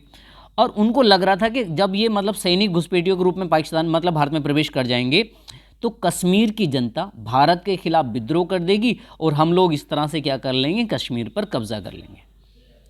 लेकिन हुआ ये कि जब इंडियन आर्मी ने, चाहे वो थल सेना, नौसेना, वायुसेना ने जब पाकिस्तान पर पूरी तरह से हमला किया, तो पहले तो मूल रूप से पाकिस्तान की इसमें जीत हो रही थी, लेकिन अंततः पाकिस्तान को बहुत बुरी मार पड़ी इस युद्ध में। और अल्टीमेट क्या होता है, यह युद्ध भी एक तरह से धीरे धीरे शांत पड़ जाता है, क्योंकि हमने उनके बहुत बड़े भूभाग पे कब्जा कर लिया था, ठीक। तब जाके एक ताशकंद समझौता हुआ जिसका आप पढ़ते होंगे, ताशकंद समझौता। अब ये ताशकंद समझौता कब हुआ था, तो ये हुआ था 10 जनवरी 1966 में। उस समय भारत के जो राष्ट्रपति थे उनका नाम था लाल बहादुर शास्त्री थे, और जो पाकिस्तान के प्रधानमंत्री थे उनका नाम था अयूब खान। इन दोनों के बीच में ये समझौता हुआ। समझौते में ये बात तय की गई कि दोनों दोस्त अपनी शक्तियों का गलत प्रयोग नहीं करेंगे, शांतिपूर्वक अपनी समस्याओं का हल निकालेंगे। क्या ये बात समझ में आ गई यहाँ पे? उसके बाद में दूसरी घटना आप देखने को क्या मिलते हैं कि 1971 में बांग्लादेश को लेकर भारत और पाकिस्तान में फिर से युद्ध हो जाता है। किसको लेकर इस बार जो वॉर हुआ था वो बांग्लादेश को लेकर हुआ, ठीक। तो बांग्लादेश को लेकर जब हुआ था तो हमने पाकिस्तान की लगभग कहते हैं कि एक बड़ी सेना पर मतलब बड़ी सेना को घुटनों के बल लाकर टेक दिया था इंडियन आर्मी ने। क्या ये बात समझ में आ गई यहाँ पे? तब जाकर 2 जुलाई 1972 में शिमला में एक समझौता हुआ। कहाँ पे? शिमला में एक समझौता हुआ जिसे हम शिमला समझौता कहते हैं। शिमला समझौता। क्या ये बात समझ में आ गई? तो शिमला समझौता कब हुआ था सर? ये 2 जुलाई 1972 में हुआ था, ठीक है। अब जब शिमला समझौता हुआ था तो शिमला समझौता में ये बात तय की गई थी कि जैसे मान लो कि ये वाला आपका हो गया इतना इलाका, यहाँ पे मान लो ये पाकिस्तान के पास कब्जा है, ये वाली कौन सी लाइन थी? LOC थी। तो आप सीज़ फायर सुनते होंगे। सीज़ का मतलब होता है प्रतिबंध, फायर मतलब सीज़ फायर मतलब ये वो जगह जहाँ पर यहाँ इधर से पाकिस्तान वाले या इधर से इंडियन आर्मी कोई भी क्या नहीं करेंगे, फायरिंग नहीं करेंगे। तो जनरली क्या किया, पाकिस्तान ने शिमला समझौते का उल्लंघन किया और यहाँ पर एक जगह है आपका सियाचिन ग्लेशियर, और सियाचिन ग्लेशियर पे कब्जा कर लिया था, ठीक है। तो जो जगह मैं आपको यहाँ पे दिखा रहा हूँ इस मैप में, ये समझो, ये जो सियाचिन ग्लेशियर है, तो सियाचिन ग्लेशियर पे फिर इंडियन आर्मी ने यहाँ पे क्या किया गया, तो फिर यहाँ पे भारत और पाकिस्तान के बीच में युद्ध हुआ, जिसमें 1984 में इस पर हमने क्या कर लिया, कब्जा कर लिया। कहाँ पर? सियाचिन ग्लेशियर पर। तो आपसे सवाल यह है आ सकता है सियाचिन ग्लेशियर के बारे में। तो देखो मैं आपको ये जितने भी तथ्य यहाँ पे लिख रहा हूँ वो सब किसके बारे में है, वो सब सियाचिन ग्लेशियर के बारे में। और ये सवाल यहाँ से पूछता ज़रूर है। एक तो ये पूछा जाता है कि सियाचिन जो ग्लेशियर है, सियाचिन ग्लेशियर, इस पे हमने कब्जा कब किया है, तो इस पर हमारा कब्जा हुआ था 1984 को। क्या ये बात समझेंगे? इसको जीतने के लिए हमने कौन से ऑपरेशन किए हैं, तो उन ऑपरेशन के आपसे क्या पूछता है, कई बार नाम पूछता है। तो 2 ऑपरेशन किए थे। ऑपरेशन मेघदूत, ऑपरेशन मेघदूत किया था हमने यहाँ पे, और एक ऑपरेशन किया था जिसका नाम था ऑपरेशन राजीव। तो ये 2 ऑपरेशन किए और इस तरह से किस पे कब्जा हुआ था, सियाचिन ग्लेशियर पर। और सियाचिन ग्लेशियर से एक फैक्ट पूछा जाता है, वो बहुत बार पूछा जा चुका है, समझो। तो क्या फैक्ट पूछा जाता है, तो क्वेश्चन आता है कि विश्व का, पूरी दुनिया की बात चलिए कि भाई विश्व का सबसे ठंडा व ऊंचा, ऊंचा मतलब है समुद्र तल से ऊंचा, युद्ध का मैदान या युद्ध क्षेत्र, युद्ध का मैदान है। तो सियाचिन से आप ये बात समझ गए। क्या ये बात समझ में आ गई यहाँ पे? उसके बाद में मैं आपको कारगिल और लेह के बारे में बता दूं, 2-4 तथ्य वो समझ ले दो।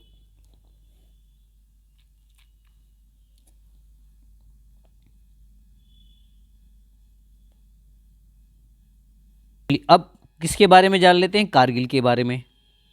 तो आपको ये बात पता ही है कि कारगिल में कब युद्ध हुआ था, 1999 में एक युद्ध है जिसको हम कहते हैं कारगिल का युद्ध। किस किस के बीच, भारत और पाकिस्तान के बीच में होता। तो यहाँ से भी ये क्वेश्चन आ सकते हैं कि कारगिल युद्ध के टाइम पर कौन कौन से ऑपरेशन किए गए हैं, तो उन ऑपरेशन के नाम आते। तो यहाँ से 3 ऑपरेशन हैं। एक ऑपरेशन का नाम है सफ़ेद सागर। क्या नाम है? सफ़ेद सागर नाम है। तो सवाल आएगा कारगिल युद्ध में सफ़ेद सागर भारत की कौन सी सेना ने किया था, तो ये वायु सेना ने किया था। या ये भी क्वेश्चन आ सकता है कि वायु सेना के द्वारा कारगिल में कौन सा ऑपरेशन किया गया था, तो सफ़ेद सागर। दूसरा ऑपरेशन किया गया था ऑपरेशन विजय। ऑपरेशन विजय किया गया था किसके द्वारा, भारत की थल सेना के द्वारा। एक ऑपरेशन और यहां से नाम जुड़ा हुआ होता है, ऑपरेशन का नाम है ऑपरेशन तलवार। ऑपरेशन तलवार, और ये किया था किसने, भारत की नौसेना ने, नेवी ने। अब आप सोचेंगे सर ये जम्मू कश्मीर में नौसेना कहाँ से आ सकती है, तो मैं आपको बताऊं नौसेना ने क्या किया था। जैसे ये हमारा हो गया गुजरात वाला इलाका, यहाँ पे युद्ध चल रहा था यहाँ पे, लेकिन हमारे यहाँ से ना गुजरात की जो नेवी थी यहाँ पे, उन्होंने यहाँ पे पाकिस्तान में अटैक कर दिया इधर से। बोले तुम उधर मारोगे, हम तुम्हें इधर मारेंगे। क्या बात समझ गए यहाँ पे? तो इस तरह से ये याद रख लेंगे। तो कारगिल से जो रिलेटेड क्वेश्चन आ सकते हैं, तो एक ये है कि भी कारगिल को लेकर जो, और कारगिल का जो वॉर हुआ है इसका कारण क्या था। अगर आपसे कारण भी पूछा जाए तो एक क्वेश्चन आपको बता दूं, आरओ में क्वेश्चन आ चुका है ऑलरेडी, और ये क्वेश्चन ये था कि कारगिल के युद्ध का कारण क्या है। तो कारगिल का जो युद्ध किया गया था वो जर्नली शिमला समझौते का उल्लंघन करना, यानी कि इस युद्ध का कारण पूछा जाए, इस तरह से लिख देता हूँ, युद्ध का कारण। तो युद्ध का कारण था शिमला समझौते का उल्लंघन। पाकिस्तान के द्वारा क्या किया गया था, शिमला समझौते का उल्लंघन किया गया था। क्या ये बात समझ में आ गई यहाँ पे? चलिए, तो आपको मैंने 2 तथ्य समझा दिए हैं। कौन कौन से तथ्य सीख लिए आपने? एक तो सीख लिए आप यहाँ पे सियाचिन ग्लेशियर हमारा कंप्लीट हो गया, और साथ साथ में कारगिल हो गया। कारगिल के पास में यहाँ पर एक जगह है द्रास। क्या नाम है? इसको यहीं पे मैं लिख देता हूँ, याद रखना। जगह का नाम क्या है? द्रास है। तो क्वेश्चन आया था द्रास का युद्ध का मैदान कहाँ पर स्थित है। ये आपका बेसिक किसी एमटीएस टाइप के पेपर में क्वेश्चन पूछा गया था कि द्रास युद्ध का मैदान भारत के किस राज्य में है, तो लद्दाख राज्य में है और कारगिल के पास में पड़ता है। बस इतना यहाँ से, ये बस केवल इतना ही याद रख लेंगे, ठीक। उसके बाद में क्वेश्चन आता है कहाँ से, लद्दाख के बारे में या लेह के बारे में। तो यहीं पर ही मैं आपको 2 तथ्य समझा देता हूँ, याद रख लेना। एक तो क्वेश्चन ये याद रख लो कि सबसे बड़ा संसदीय जो क्षेत्र है, मतलब सबसे इतने बड़े क्षेत्र से केवल एक एमपी बनता है लोकसभा का। तो लद्दाख, या तो लेह समझ लो या लद्दाख, केवल लद्दाख को समझना। चलो मैं लिख देता हूँ इन तथ्यों को, एक काम करते हैं।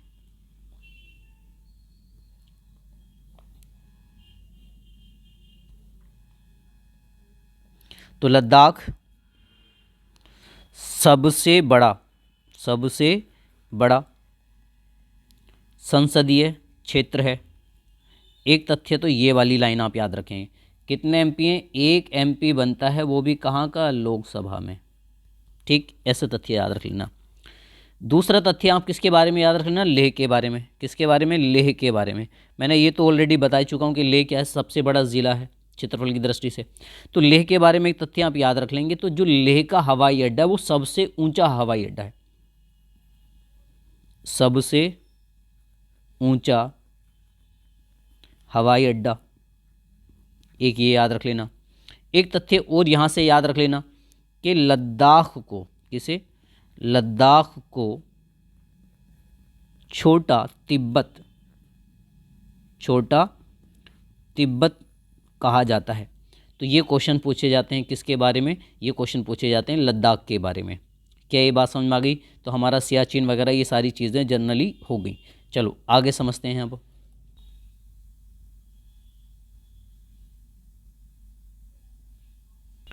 चलिए गाइस, तो अब मैं आपको डायरेक्ट जम्मू कश्मीर के बारे में कुछ जगह को पर्टिकुलर चीज़ें समझा रहा हूँ मैप में, फिर बाद में मैं उनको फैक्चुअल चीज़ें मैं समझाऊंगा। ठीक है, जैसे समझो आप यहाँ पे मान लो कि देखो ये है हमारा श्रीनगर, आप लोकेशन भी देखिए, और श्रीनगर के जस्ट पास में यहाँ पे एक नेशनल पार्क भी है, उसको मैं अलग से समझाऊंगा वैसे। तो जब आप श्रीनगर समझेंगे उदाहरण के तौर पे, आप ऐसा समझो कि ये हो गया जम्मू कश्मीर पूरा। ठीक है, तो यहाँ है सेंटर में, आप थोड़ा सा ऊपर मान लीजिए जम्मू कश्मीर। ठीक है, तो जम्मू कश्मीर के इधर साइड में यहाँ पर आकर है मुजफ्फराबाद, जो आपको पता था ये क्या है? ये है सर पीओके की राजधानी। ये पीओके की क्या थी? ये राजधानी थी। क्या ये बात समझ में आ गई? यहाँ पे एक तो आपने यहाँ से मुजफ्फराबाद सीख लिया, राइट। उसके बाद में एक जगह है बारामूला। कौन सी जगह है यहाँ पे? बारामूला। ठीक, और बुलट झील आप देख रहे हैं, बुलट झील ऊपर है, कहाँ पे? बांदीपुरा के पास में। ये बांदीपुरा है, और बांदीपुरा के जस्ट पास में कौन सी झील है? बुलट झील। क्या ये बात समझ में आ गई? यहाँ पे कुछ जगह हैं जिनको मैं देखो जिनको मैं अंडरलाइन कर रहा हूँ, केवल आप उनको याद रखेंगे। एक तो गुलमर्ग आपको याद रखना है, गुलमर्ग के ऊपर पड़ता है बारामूला, इधर साइड में है इसका कौन सा? मुजफ्फराबाद, जो पीओके की क्या थी? राजधानी थी। ठीक, उसके बाद में इधर साइड में अगर आएंगे तो हमें याद रखेंगे श्रीनगर। ठीक, श्रीनगर के जस्ट नीचे अगर आप आएंगे तो मिलेगा पुलवामा। कौन सी जगह मिलेगी? पुलवामा। पुलवामा के सीधा अगर आप ऐसे नीचे आएंगे तो आपको एक जगह मिलेगी रांची, और यहीं पे आपका जो रिहायशी है ना, यहाँ पर ही है आपका वैष्णो देवी। और यदि मैं यहाँ की बात करूँ, ऊपर देखो जहाँ पे यहाँ पे मैं सर्कल कर रहा हूँ, यहाँ पे है शिव जी की आपकी जो अमरनाथ वाली जो यात्रा है वो यहाँ पे है। ठीक, अब इनमें जो जो चीज़ें जो मैंने आपको हाईलाइट की हैं, केवल इन्हीं पर्टिकुलर जगहों को आपको क्या करना है? याद रखना है। ठीक, इन जगहों से क्या क्या क्वेश्चंस बन सकते हैं, चलिए मैं आपको उन क्वेश्चंस के बारे में समझाता हूँ। ठीक, चलो नंबर 1, तो एक जगह तो हमें यहाँ पे पढ़ने को मिली है मुजफ्फराबाद। कौन सी? मुजफ्फराबाद। और मुजफ्फराबाद में ऑलरेडी आपको पढ़ा चुका हूँ, ये क्या है सर? ये पीओके की क्या है? राजधानी है। ठीक, ये आप ऐसे एज इट इज़ इसको याद रख लेंगे। ठीक है, दूसरा जगह वहीं पे अगर हम देखेंगे तो उसके पास में हमारे पास में कौन सी जगह मिलेगी? तो एक जगह आपने पढ़ी थी बारामूला। कौन सी जगह पढ़ी थी आपने? बारामूला। तो बारामूला जगह से क्या क्वेश्चन आता है? तो मैं आपको बता दूं, यहाँ पे ना मैग्नेटिक पावर ज़्यादा है, ये चुंबकीय क्षेत्र है। यहाँ पे क्या है? चुंबकीय शक्ति है, चुंबकीय क्षेत्र समझ लो। यानी कि बारामूला ऐसे समझो, जो बारामूला की पहाड़ी, इससे समझना। मान लो ये क्या है? ये सर बारामूला की पहाड़ी है। ठीक है, यदि इसके ऊपर से कोई एरोप्लेन यदि जाता है, ठीक है, तो ये इस एरोप्लेन को ये क्या कर लेता है? खींच लेता है। किसकी वजह से? तो ये पहाड़ी में क्या है? यहाँ पर मैग्नेटिक शक्ति है, चुंबकीय शक्ति, चुंबकीय शक्ति। तो क्वेश्चन आ सकता है कि भारत में मैग्नेटिक पावर सबसे ज़्यादा जो क्षेत्र कहाँ पर है? तो वो है बारामूला की पहाड़ियाँ। जैसा आपने कई बार नहीं सुना होगा, जैसे आपका अटलांटिक महासागर में बरमूडा सुना होगा, बरमूडा ट्राइंगल, तो वहाँ पे ग्रेविटेशनल फोर्स ज़्यादा है, इस तरह से। ठीक, चलिए उसके बाद में दूसरी उसके पास में एक नीचे और जगह थी जिसका नाम था गुलमर्ग। कौन सी जगह थी? गुलमर्ग। तो गुलमर्ग से क्या क्वेश्चन आते हैं? देखो गुलमर्ग से एक क्वेश्चन तो ये आएगा कि यहाँ पे ना उच्च अक्षांश अनुसंधान केंद्र है। ये क्वेश्चन पूछा जाता है कि उच्च अक्षांश, उच्च अक्षांश अनुसंधान, अनुसंधान, ठीक है। अनुसंधान कैसे लिखेंगे, अनुसंधान, ठीक है, शायद ऐसा होगा, ठीक। अनुसंधान केंद्र है। एक बात तो आप ये याद रख लीजिए, ठीक है। तो ये हमें याद रखेंगे कि जो गुलमर्ग है यहाँ पे क्या है, उच्च अक्षांश अनुसंधान केंद्र है। फिर एक जगह हमारे पास में जो बड़ी जगह थी उसके आपका श्रीनगर।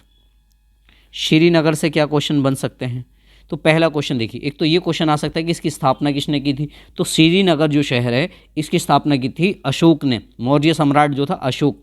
तो स्थापना बाय अशोक, यानी कि श्रीनगर की स्थापना किसने की है, तो सम्राट अशोक ने की है। ये चीज़ हमें यहाँ से याद रखेंगे। और श्रीनगर के ऊपर एक जगह मैं आपको बता रहा था अमरनाथ, उसके बारे में समझ लो। कौन सी जगह है, अमरनाथ, ठीक। तो अमरनाथ में, अमरनाथ किसके लिए फेमस है, तो अमरनाथ भगवान जो शिव है ना, उनकी अमरनाथ यात्रा के लिए प्रसिद्ध है ये जगह। तो भगवान शिव की अमरनाथ की यात्रा के लिए फेमस है, ये के लिए फेमस, इसको याद रख लेंगे। दूसरा नंबर 6 में मैंने आपको नीचे बताया था, एक रायसी में है वैष्णो देवी।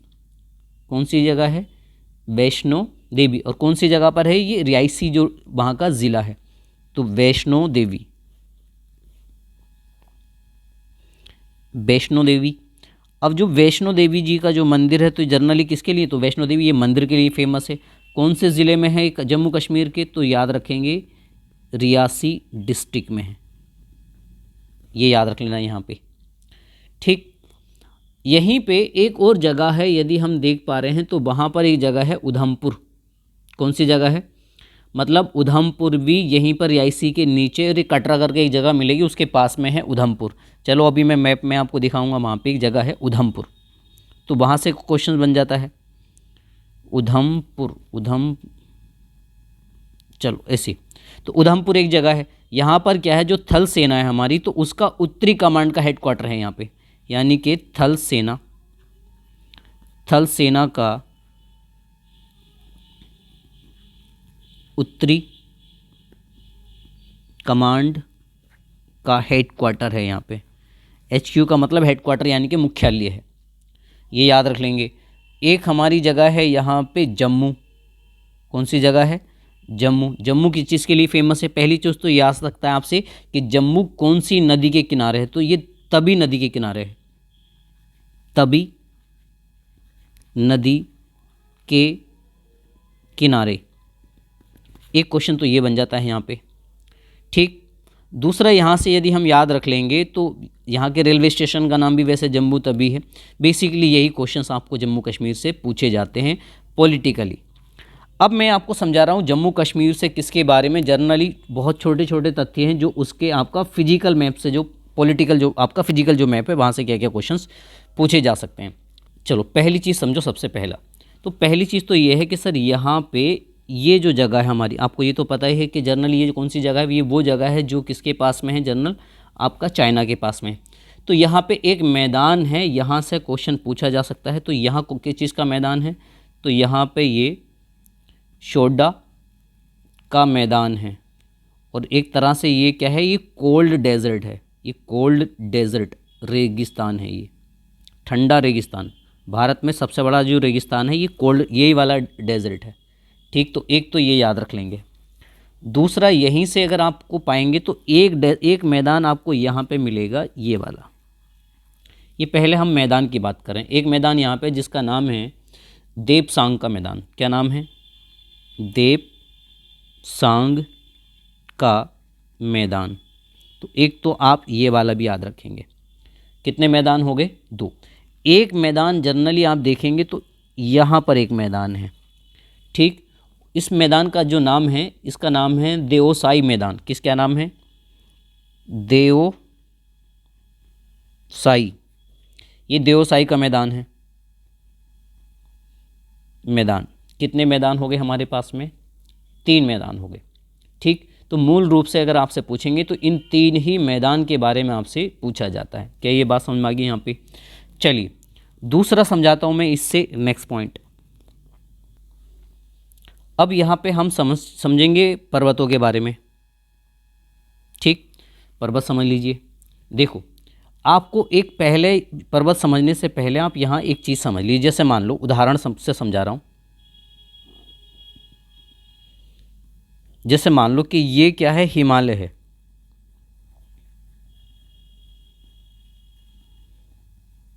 हिमालय पर्वत है। ठीक, ये कौन सा है? ये हमारा हिमालय पर्वत है। तो हिमालय पर्वत में ऐसा होगा, ऐसा तो है नहीं कि मतलब एक ही पूरा पहाड़ है, एक पहाड़, फिर खाली जगह, नीचे गहराई आ जाती है, घाटी आ जाती है, फिर दूसरा बड़ा ऊंचा पहाड़ आ जाएगा, फिर घाटी सी आ जाती है, फिर ऊंचा पहाड़ आता है। इस तरह से यहाँ पर रेंज होती हैं, पहाड़ों की भी क्या है, रेंज है। तो देखो, मैं यहाँ पे 2 रेंज बना दिया हूँ। ये चीज़, एक रेंज बनाया हूँ मैं यहाँ पे, कितनी रेंज हो गई? 3 रेंज। एक रेंज बना दिया हूँ मैं यहाँ पे, क्या ये बात? टोटल 4 रेंज है। अब इन चारों रेंज, ये हैं सब हिमालय, लेकिन अब हिमालय में से मूल रूप से इतना हिमालय माना जाता है, बीच वाला। तो मैं ये कह रहा हूँ कि अगर आप जाएंगे हिमालय के इस पार, यानी कि हिमालय के उस पार, अगर आप भारत की तरफ से यदि चाइना की ओर जाओगे, तो जब आप हिमालय को पार कर लेंगे तो उस पार का जो हिमालय है, इस वाले हिमालय को कहा जाता है ट्रांस हिमालय।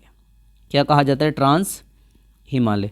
तो ट्रांस हिमालय क्या है? हिमालय के पार वाले जो पहाड़ हैं उनको कहा जाता है ट्रांस हिमालय। जो मूल हिमालय है उसको 2 भागों में रखा जाता है। एक ग्रेट हिमालय आता है, एक मिडिल आता है, यानी कि महान या बृहद आता है। एक होता है बृहद, या इसी को कहा जाता है महान, एच का मतलब समझ लेना हिमालय। इसको कहा जाता है मध्य, या फिर इसको कहा जाता है लघु, लघु हिमालय। यदि हिमालय की मूल से अगर आप शुरुआत, जैसे जैसे पहाड़ स्टार्ट होते हैं, तो सबसे पहला जो भाग होता है हिमालय का, यानी कि जैसे पहाड़ शुरू होंगे, तो यहाँ पे तो एंट्री है, हिमालय की जो एंट्री है ना, उस वाले हिमालय की रेंज को कहा जाता है शिवालिक। क्या कहा जाता है? शिवालिक। इसका मतलब आपने यह सीखा कि हिमालय पर्वत जैसे शुरुआत होगा तो जो शुरू के पहाड़ होंगे उनको कहा जाएगा शिवालिक, शिवालिक हिमालय।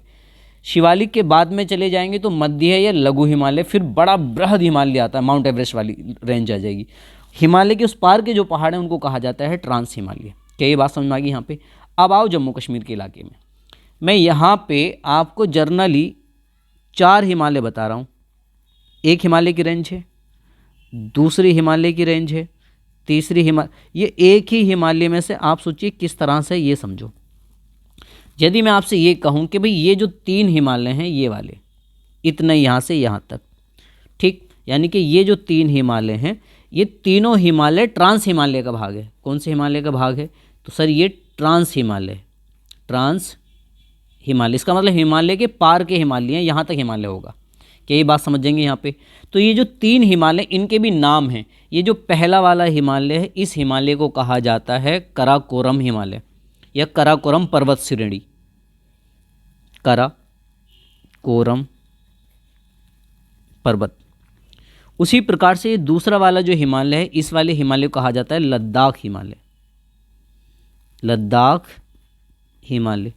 जो थर्ड वाला है, इस थर्ड वाले को कहा जाता है यहाँ पे जास्कर हिमालय, जास्कर हिमालय।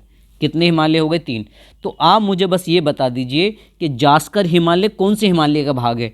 तो कराकोरम, लद्दाख और जास्कर, ये तीनों ट्रांस हिमालय के भाग हैं। ट्रांस हिमालय का मतलब है हिमालय के उस पार के हिमालय। समझ में आ गया यहाँ पे? ये इस तरह से हम इसको याद रख लेंगे। उसके बाद में आप समझ लीजिए यहीं पर ही, अगर सर ये वाला जो हिमालय है, तो ये वाला क्या है? ये महान हिमालय का भाग है, ये बृहद हिमालय का हिस्सा है, पहली बात तो। और इस हिमालय का क्या नाम है? तो इस वाले का नाम है पीर पंजाल। क्या नाम है? पीर पंजाल। इस तरह से आपको क्या करना है? इन चारों का नाम याद रखेंगे।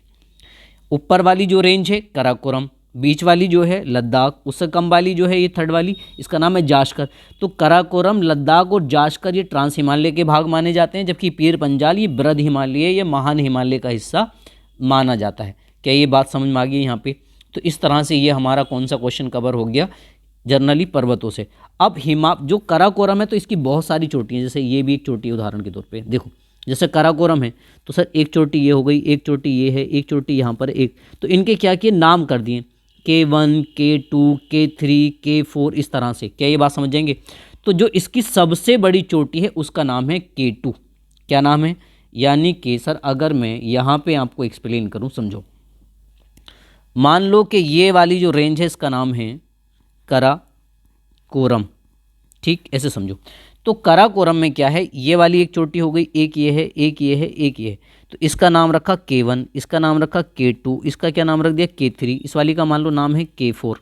तो इन सब में से जो सबसे ऊंची चोटी है, जो सबसे ऊंची चोटी है उस वाली का जो नाम है वो नाम है, ये वाली जो सबसे छोटी, इसका नाम है K2। क्या नाम है? K2। तो सबसे ऊंची हाईएस्ट जो चोटी है उसका क्या नाम हो गया? इसका नाम है K2, ठीक। दूसरा इसका क्या नाम आता है? Godwin, Godwin Austen. तो ये भारत की सबसे ऊंची चोटी है, भारत की सबसे ऊंची चोटी, ये याद रखेंगे हम, भारत की सबसे ऊंची चोटी है। कितनी हाइट है इसकी? तो इसकी हाइट है 8611 मीटर, इतनी ऊंची है इसकी हाइट। क्या ये बात समझ में आ गई यहाँ पे? चलिए, तो मैंने आपको यहाँ के पर्वत वगैरह भी बता दिए हैं, और इसमें जो चीज़ें आएंगी तो उनमें से आपको क्या याद रखना है वो समझ लीजिए। एक आपको यहाँ पे ध्यान रखोगे आप नेशनल पार्क का, किन किन का ध्यान रखेंगे? National park. तो देखो, नेशनल पार्क में ऑलरेडी एक नेशनल पार्क तो ये है डचिंगाम, सबसे ज़्यादा जो ये पूछा जाता है यही वाला। दूसरा किश्तवाड़ का पूछा जाता है। तो ये दोनों कहाँ पर हैं? ये दोनों तो जम्मू में हैं, जम्मू कश्मीर में हैं। कहाँ पर हैं? जम्मू कश्मीर में हैं। उसी तरह से आपसे पूछा जाएगा कहाँ के बारे में? लद्दाख में पूछे जाते हैं। तो लद्दाख में भी हमारे पास में केवल कितने हैं? लद्दाख में भी 2 हैं, उनको समझ लीजिए। देखो, लद्दाख में भी 2 हैं, एक लद्दाख में है ये वाला नेशनल पार्क और एक लद्दाख में है ये वाला। तो ये लद्दाख का ये वाला सबसे ज़्यादा पूछा जाता है कि हेमिश नेशनल पार्क कहाँ पर स्थित है। क्या ये बात समझेंगे यहाँ पे? तो इस तरह से ये चारों आपको क्या करना है, इन चारों को याद रखेंगे। चारों नेशनल पार्क हमारे यहाँ पे क्या हो गए? कवर। 2 हो गए लद्दाख के और 2 हो गए कहाँ के? जम्मू कश्मीर के। क्या ये बात समझ में आ गई यहाँ पे? चलिए, तो नेक्स्ट पॉइंट समझाता हूँ मैं आपको यहाँ पे।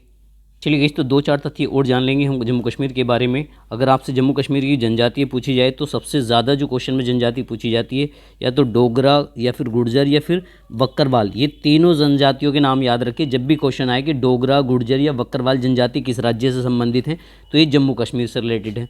जम्मू कश्मीर का जो लोक नृत्य सबसे ज़्यादा जो आपका वनडे एग्जाम्स में पूछा जाता है तो वो रऊफ़ पूछा जाता है। कौन सा? रऊफ़। तो जनजाति भी हो गई, लोक नृत्य पूछा जाता है। अगर प्रतीक पूछेगा, अगर पशु तो हंगूल होता है। पक्षी यदि आपसे पूछे जाए तो काली गर्दन वाला क्या होता है? क्रेन कर वहाँ का पक्षी है। अगर पुष्प पूछे तो कमल का फूल है। वृक्ष पूछेगा तो चिनार है। उसके बाद में अगर झीलों से रिलेटेड क्वेश्चन आ जाएंगे जनरली, तो एक तो डल झील, आपका नागिन झील, बुलट झील और मानसबल झील। ये चारों झीलें कहाँ की हैं? जम्मू कश्मीर की हैं। और बुलट झील के बारे में सबको पता ही है कि भारत की सबसे बड़ी मीठे पानी की झील कौन सी है? बुलट झील है, जो कहाँ पर स्थित है? जम्मू कश्मीर के बांदीपुर जिला में। ये ऊपर मैं आपको डिस्कस कर ही दिया था। और जनरली याद रखना है कि एक हरमुज पर्वत श्रेणी है, उसी पर्वत श्रेणी में बसी हुई है कौन सी? आपका मतलब वहाँ पे है बुलट झील, ठीक। अगर बाउंड्री की बात करिएगा जनरली, तो मैं आपको बता दूं, जैसे मान लो कि ये हमारा जम्मू कश्मीर वाला राज्य है, तो यहाँ पे अगर ये पाक अधिकृत वाले क्षेत्र को भी यदि अपना मान लें तो 106 किलोमीटर की सीमा हमारी जो टच होती है वो अफ़गानिस्तान के साथ होती है। किसके साथ होती है? अफ़गानिस्तान के। जबकि अभी वर्तमान में कैसा हिस्सा, इस तरह से कुछ हिस्से बटे हुए हैं। ये वाला हो गया आज़ाद कश्मीर वाला, पीओके वाला, ये पाकिस्तान का अक्साई चीन हो गया, ये यहाँ पे जम्मू कश्मीर और ये यहाँ पे लद्दाख है। तो आप यदि देखेंगे मूल रूप से यदि देखा जाए तो वर्तमान में जम्मू कश्मीर की सीमा सिर्फ पाकिस्तान से लगती है, और यदि इसको काउंट कर लें तो अफ़गानिस्तान से भी लगती है, इधर किसी से नहीं लगती। लद्दाख की सीमा किससे लगती है? तो लद्दाख की सीमा इधर चीन से लगती है। तो वो आप ज्योग्राफिकल मैप में ऊपर देख लेंगे, तो बाउंड्री से रिलेटेड है, ठीक है। चलिए, उसके अलावा और क्या क्या क्वेश्चंस आ सकते हैं? तो मूल रूप से कई बार आपसे क्वेश्चन बन जाएगा किससे? बंदरगाह, उससे दर्रों से क्वेश्चन बन जाता है। तो एक जगह मैं आपको दर्रे बता देता हूँ, कौन कौन से दर्रे आपको याद रखने हैं। मूल रूप से एक काम करता हूँ, ऐसी दर्रों को डायरेक्ट ऐसे समझाता हूँ। उदाहरण के तौर पर आप बस ये समझ लेना कि ये पूरा जम्मू कश्मीर और लद्दाख दोनों हैं, ठीक है। तो यहाँ पे मैं मान लेता हूँ श्रीनगर। ये क्या है? एस का मतलब है श्रीनगर, ठीक। और ये श्रीनगर हो गया, और मैंने क्या मान लिया, यहाँ पे मान लेते हैं जे का मतलब है जम्मू, ठीक।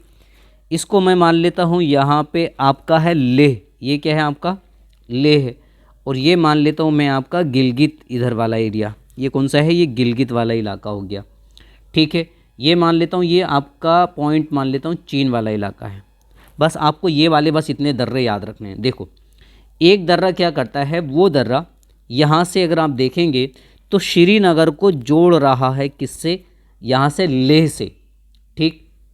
इस दर्रे का जो नाम है, इसका नाम है जोजिला। क्या नाम है, जोजिला, ऐसे याद रख लेना। एक दर्रा श्रीनगर से कहाँ को जाता है, चीन को जाता है, इसका नाम है काराकोरम। क्या नाम है, काराकोरम दर्रा। एक ये दर्रा भी पूछा जाता है जो चाइना घाटी को जोड़ मतलब चाइना को जोड़ता है। एक दर्रा जाता है यहाँ से, रास्ता पाकिस्तान को जाता है, ये वाला, ठीक। इसका नाम है बुर्जिला। क्या नाम है, बुर्जिला, ये मान लो, ठीक। एक दर्रा जाता है यहाँ से श्रीनगर से जम्मू, कहाँ पे जाता है, श्रीनगर से जम्मू, और इसका नाम है बनिहाल। क्या नाम है, बनिहाल। बस ये 4 दर्रे याद रख लेंगे, इसके अलावा अदरवाइज दर्रों की बात करें कर सकते हैं। चलिए मूल रूप से ये आपको दर्रे पता हो, बाकी आपका ऑलमोस्ट जितना भी आपका फिजिकल से था वो बेसिक पूरा फंडामेंटल मैंने आपको क्लियर कर दिया, ठीक है गाइस। चलिए अगर आपको ये वीडियो बहुत ज़्यादा अगर आपको अच्छी लगी है, पसंद आई है, इन्फॉर्मेटिव है, तो आप इसको लाइक ज़रूर करिए। बहुत सारे बच्चे वीडियोस देखते हैं लाइक नहीं करते हैं, तो एक लाइक ज़रूर कर दिया करें, और इसको शेयर भी कर लिया करें आप जो भी फेसबुक, व्हाट्सएप, इंस्टाग्राम यूज़ करते हैं। और जैसे ही आप मेरे 1K हो जाएंगे तो जैसे लाइव का ऑप्शन मिलेगा तो मैं क्या करूँगा, फिर आपको पर डे 1 से 2 घंटे का टाइम निकाल के मैं ऑनलाइन पढ़ा दिया करूँगा, ठीक है गाइस। चलिए तो best of luck and take care.